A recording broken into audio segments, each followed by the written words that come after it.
யோகி. துக்கம் என்பது தன்னை தொடாமல் எவன் ஒருத்தன் இருக்கிறானோ அவனே யோகி.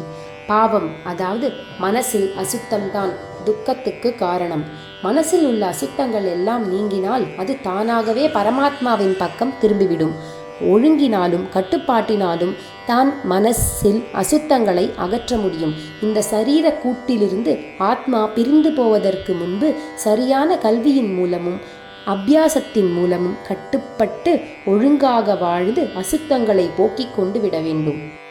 அப்படி செய்து ஜெயித்தால் கடைசியில் தேக வியோகமே பரமாத்மாவுடன் பிரியாமல் சேர்ந்து விடுகிற யோகமாகிவிடும். யோகிக்கு அடையாளம் என்ன? பரமாத்மாவை சேர்ந்துவிட்ட அவனது மனசு வேறு எதையுமே சேர்த்து கொள்ள நினைக்காது. மனசு அதற்கப்புறம் ஓடவே முடியக்கூடாது.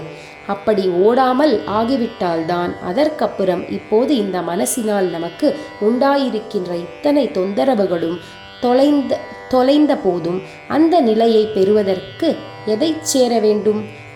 மனசு எதிலிருந்து உற்பத்தியாயிற்றோ அதைத்தான் சேர வேண்டும். மனசை அதன் மூலத்தில் சேர்த்துவிட்டால் அங்கே அப்படியே கரைந்து போய்விடும். அப்புறம் ஓடாது.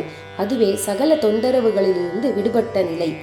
நதி இருக்கிறது. அதன் மூலம் உண்டான இடம் என்ன? சமுத்திரம். சமுத்திர ஜலம்தான் ஆவியாக போய் வேறொரு இடத்தில் நதியாக ரூபம் எடுக்கிறது. அந்த ஆறு ஓடாத ஓட்டமில்லை. இப்படி ஓடி ஓடி கடைசியில் தன் மூலமான சமுத்திரத்தில் வந்து விழுகிறது. அப்புறம் அதற்கு தனி ரூபம் உண்டா, ஓட்டம் உண்டா? ஒன்றும் இல்லை.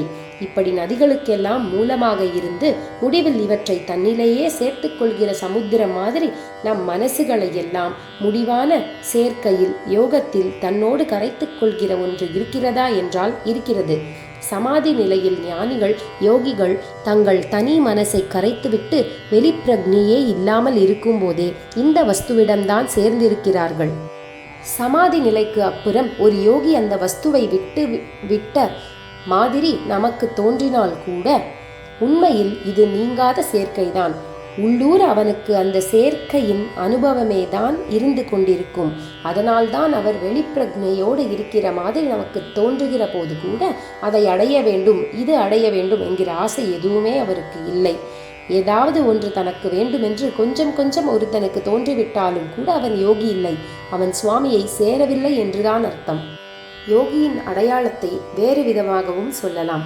அதாவது அவனுடைய சித்தம் பரமாத்மாவிடமே நிலைத்து விட்டது என்றால் அதற்கப்புறம் எந்த பெரிய துக்கம் வந்தாலும் அது துளி கூட ஆடக்கூடாது, அசையக்கூடாது, அழக்கூடாது.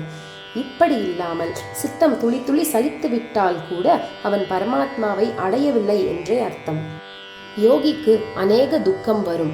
அதாவது ஊர் உலகத்துக்கெல்லாம் அது துக்கமாக தோன்றும்.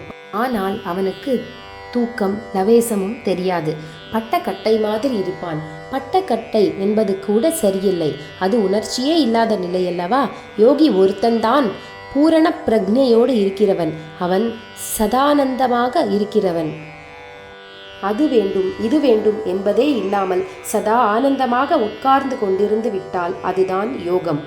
அவனுக்கு சுபாவமாகவே கருணை மாத்திரம் சுரந்து கொண்டிருக்கும். யாரிடத்திலும் கோபம் வெறுப்பு வராது. இன்னொரு பிராணிக்கு தன்னால் இம்மியும் இம்சை வரக்கூடாது என்கிற எண்ணம் மட்டும் இருக்கும்.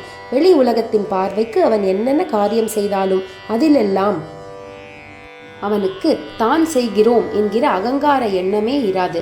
சொந்த பற்றே இல்லாமல் பரம காருண்யம் மட்டுமே அவனுடைய காரியங்களில் இருக்கும். சில சமயங்களில் வெளியே பார்க்கிற காரியம் நமக்கு கடுமையாக இருந்தாலும் கூட உள்ளுக்குள்ளே அதுவும் பரம காருண்யம் தவிர வேறாக இராது.